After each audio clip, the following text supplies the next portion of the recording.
प्यारे साथियों, जीवन में आप कभी भी अपनी तुलना किसी और से करके परेशान न होइएगा, निराश मत होइएगा। यदि कभी भी आपको निराशा अपने मन में आता है तो एक बार मेरी ये कहानी, एक कौवे, तोते, हंस और ये मोर की मैं कहानी आपके बीच करने जा रहा हूँ, इसको जरूर सुन लीजिएगा। एक बार की बात है, एक आश्रम में एक महात्मा रहते थे।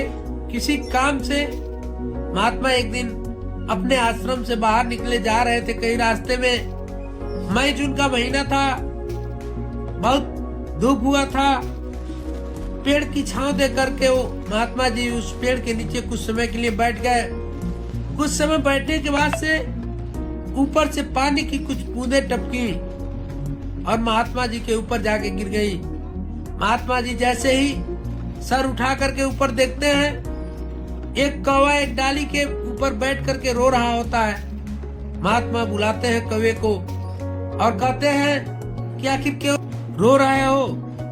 कौवे ने कहा, महात्मा जी ये कोई मेरा रंग है, साला इतना काला कि लोग कोई पसंद नहीं करते। कहीं गलती से उड़ के उनके छतों पे चला भी जाओ तो लोग तुरंत खदेड़ देते हैं।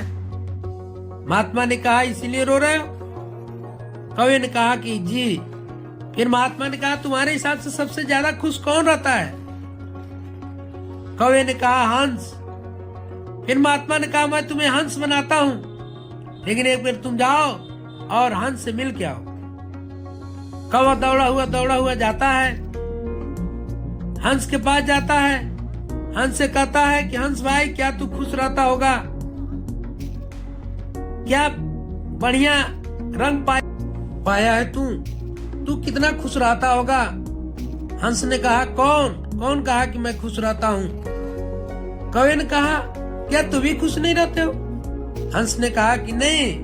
अरे यार, ये कोई रंग है? साला पानी में रहो, कोई फोटो लेता है, पता नहीं चलता पानी का फोटो ले रहा है, मेरा फोटो ले रहा है, ये भी कोई रंग है? फिर कौवे ने कहा, जब तुम भी खुश नहीं तो मेरे साथ चल। दोनों आते हैं भगे हुए। महात्मा जी कहते हैं कि क्या हुआ, तू भी खुश नहीं है? हंस ने कहा कि नहीं।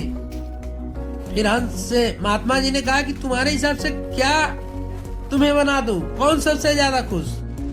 हंस ने कहा, तोता। फिर कहे कि फिर ठीक है, तुम दोनों को तोता बनाता हूँ, एक बार जाओ और तोता से मिल के आओ।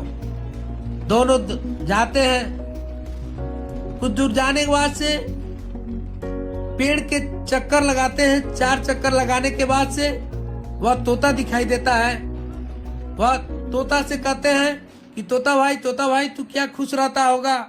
क्या ईश्वर ने तुम्हारा रंग दिया है, हरा रंग, गुलाबी चोंच, लोग तुम्हें पालते हैं, लोग तुम्हें मिट्ठू कहते हैं, क्या खुश रहता होगा यार? तोता ने कहा, कौन बोला? फिर कौवे ने कहा, तू भी खुश नहीं? तोते ने कहा, नहीं, ये साला कोई रंग है? पेड़ पे बैठो, पेड़ का रंग है कि मेरा रंग है पता ही नहीं चलता। हरे रंग का पेड़, हरा रंग का मैं, तुम 4 चक्कर मारे तब मुझे पाए। फिर उसने कहा कि तब तुम भी खुश नहीं तो मेरे साथ चल। तीनों फिर भगे हुए महात्मा जी के पास आते हैं। महात्मा जी बोलते हैं, क्या हुआ, तू भी खुश नहीं है? फिर तोते ने कहा कि नहीं। तो महात्मा जी ने कहा कि बता तेरे हिसाब से खुश कौन? तोते ने कहा कि मोर। फिर महात्मा ने कहा कि मैं तुम्हें मोर बनाता हूं, लेकिन एक बार जाओ और मोर से मिल के आओ। ये तीनों भगे हुए जाते हैं, जंगल में ढूंढते हैं, मोर को ढूंढते हैं। मोर मिलता है।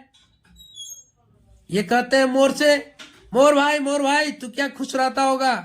तुम्हारा क्या मस्त जीवन है यार, भारत का राष्ट्रीय पक्षी है, तुम्हारा क्या रंग है, लोग तुम्हें देखते हैं कितना पसंद करते हैं, लोग तुम्हारे पंख के दीवाने हैं, लोग बहुत खुश रहते तुमको देखते हैं और तुम्हारे नृत्य का इंतजार करते हैं। मोर ने कहा, तू कैसे जानता है? कौवे ने कहा, क्या तू भी खुश नहीं रहता है? मोर ने कहा, नहीं। तभी एक आवाज सुनाई दिया, तू कितना खुश रहता होगा यार। मोर ने कहा कौन बोला? कौवे ने बोला मैं। क्या ये आवाज सुनाई दे रहा है? कौवे ने कहा यस। फिर मोर ने कहा ये जानते हो किसका आवाज है? कौवे ने कहा नहीं। मोर ने कहा ये एक शिकारी का आवाज है। कल ही मेरी माँ को मारा गया, उसके पंखों को नोचा गया, ला के बाजार में बेचा गया और आज शिकारी मेरा शिकार करने आया है। कौवे ने कहा इसका मतलब तू भी खुश नहीं? मोर ने कहा नहीं। कौवे ने कहा तेरे हिसाब से तब कौन खुश? मोर ने कहा तू सबसे ज्यादा खुश है तू। कौवे ने कहा कैसे? मोर ने एक बहुत प्यारा सा जवाब दिया। उस जवाब को आप सुनिएगा। मोर ने कहा कि तुमको किसी से खतरा? कौवे ने कहा नहीं। मोर ने कहा तुझे किसी से खतरा? कौवे ने कहा नहीं। मटन बिरयानी सुना? कहा चिकन बिरयानी सुना? कौवा बिरयानी सुना? नहीं। यार सबसे मस्त जीवन जी रहा है तू, तुमको किसी से खतरा नहीं। यहाँ तो साला एक पल का भी ठिकाना नहीं, कब शिकारी आए और शिकार करके चला जाए। इसलिए मित्रों आप जो भी हैं बहुत अच्छे हैं। आप अपनी तुलना किसी और से करके परेशान ना हो, जीवन में कभी निराश ना हो।